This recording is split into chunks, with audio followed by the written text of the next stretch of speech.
மக்களே நம்மளோட big pass வீட்டுக்குள்ள அடுத்த அதிரடி சம்பவங்கள் தொடர்ந்து விதிமீறல்கள் அப்படின்றது இந்த சீசன்ல நடக்கிறது ரொம்ப சாதாரணமான ஒரு விஷயமா ஆயிருச்சு அப்படின்றது. இப்ப என்னன்னா ரீஎன்ட்ரியா வந்தவங்களுக்கு நேத்து பிக் பாஸ் லாஸ்டா ஒரு வார்னிங் கொடுத்தாரு. இதுக்கப்புறமா வெளியில இருக்க விஷயங்கள் எதையுமே வீட்டுக்குள்ள சொல்லாதீங்க. அப்படி பார்த்திருந்தா முதல்லயே அதை தடுத்து இருந்துக்கணும்.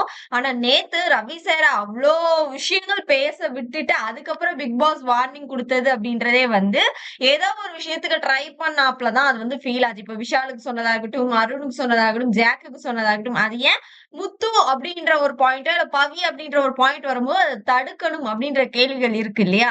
சோ இப்ப என்ன ஆயிருக்கு அப்படின்னு பாத்தீங்கன்னா, திரும்பவும் ரவி சார் எப்பவும் போல அந்த பேச்ச கன்டின்யூ பண்ணிட்டே இருக்காரு. ரயானா வந்து மண்டைய கழுவிட்டு இருக்காரு. மணி பாக்ஸ் நீ எடுத்துரு. இதுவரைக்கும் டிக்கெட் டு ஃபினாலே வந்து வின் பண்ணவங்க யாருமே மணி பாக்ஸ் எடுத்ததில்ல. நீ எடுத்தனா ஒரு ஹிஸ்டரி மேக்கிங் பண்ணுவ அப்படின்னு மண்டைய கழுவ அவருக்கு அதுக்கு என்ன பதில் சொல்ல அப்படின்னே தெரியாம ரயான் முழிச்சிட்டு இருக்காரு. இதையே முத்து பேசியிருந்தாருன்னா பதில் என்னவா இருந்திருக்கும்ன்றது நம்ம எல்லாருக்குமே தெரியும் இல்லையா?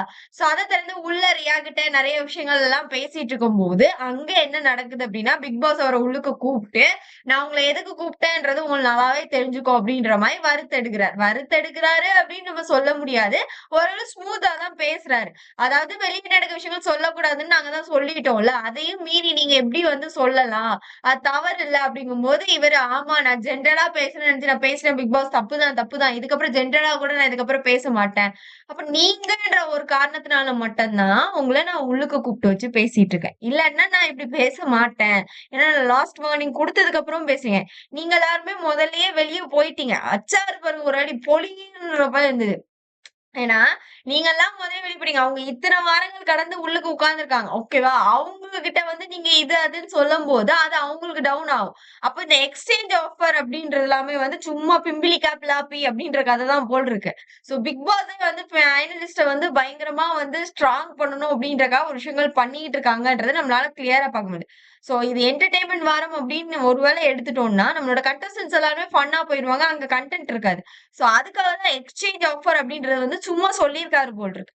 சோ இது வந்து ரவி சார வந்து கொஞ்சம் வறுத்தெடுத்துட்டு ஒரு வார்னிங் குடுத்து நீங்க வெளிய போகணும் அப்படின்ற மாரி கொண்டு வந்துட்டு, அதுக்கப்புறமா வந்து நீங்க வந்து இந்த பிக் பாஸ்லயே 2 வாரம் தான் சரி இருக்க போது இன்னும் 2 வாரம். அதுல 1 வாரம் வீட்ல, 1 வாரம் என்னோட மனசுல அப்படின்னு சொன்னதுமே, ரவி சார் அந்த இடத்துல எமோஷன் ஆகி பிரேக் டவுன் ஆகி அழுக ஆரம்பிச்சுறாரு. நீங்க இந்த வார்த்தை சொன்னது ரொம்ப பெரிய அப்படியே பிக் பாஸ் பேச்சு திறமையில வல்லவர்ன்னு நெனைக்கிறேன். அப்படியே சைடு கேப்ல ஒரு பொலிச்சுன்னு ஒண்ணு வைக்கிறாரு. அடுத்த செகண்ட் அப்படியே வந்து ஸ்மூத்தா பேசி அத வந்து மேனிபுலேட் பண்றாரு அப்படின்ற மாரி தான் நான் ஃபீல் பண்ணேன் அப்படின்றது.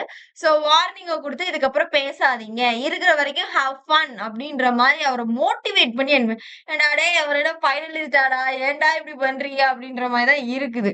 நல்லா பில்டப் குடுக்குறீங்கடா அப்படின்னு நேக்கா குத்துற மாதிரி குத்திப்புட்டு அதுக்கப்புறமா அப்படியே ஸ்மூத்தா கொண்டு போனதுன்றது உங்க திறமைய பாராட்டுக்குரிய விஷயம் தான் பிக் பாஸ் அப்படின்ற மாதிரி தான் இருக்கு அப்படின்னே சொல்லலாம். சோ பொறுத்திருந்து பார்க்கலாம் மக்களே. இன்னும் என்ன சுவாரஸ்யமான விஷயங்கள்லாம் நடக்க போகுதுன்னு. ஏன்னா இது ஒரு பக்கம் நடந்தா இன்னொரு பக்கம் நம்மளோட சௌந்தர்யா வர்ஷினி கிட்ட போயிட்டு முத்துவ நினைச்சு கதறி கதறி புலம்பிட்டு இருக்காங்க அப்படின்றது. முத்து டைட்டில் வின்னர் அப்படின்ற ஒரு விஷயங்கள் தெளிவாவே தெரிஞ்சிருச்சு சௌந்தர்யாக்கு.